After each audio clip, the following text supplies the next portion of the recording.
Patay ang isang security guard sa Kawit, Cavite matapos barilin ng kapwa niya si Q dahil daw sa pambubuli. Sa Cavite City naman, nasabi ang isang barangay tanod matapos araruhin ng isang pick-up. Narito ang unang balita. Isa ang patay sa pang-aararo ng isang pick-up sa 3 sasakyan sa Cavite City. Base sa investigasyon, bumangga ang pick-up sa isang motorsiklo. Hanggang tamaan naman ng motor ang isa pang motor. Nagtuloy-tuloy pa umano ang pick-up sa pag-andar.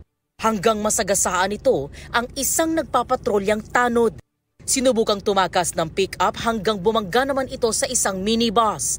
Dead on arrival sa ospital ang nasagasaang tanod na kinilalang si Ismael Bombales.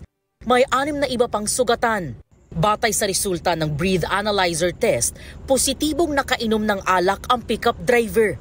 Ang live-in partner ng nasawing biktima humihingi ng hustisya sa pangyayari. Hindi ko maano yung expression na nararamdaman ko.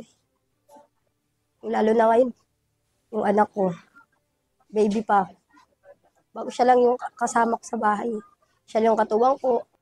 Sinusubukan pang kunan ng pahayag ang sospek na nakakonfine sa ospital.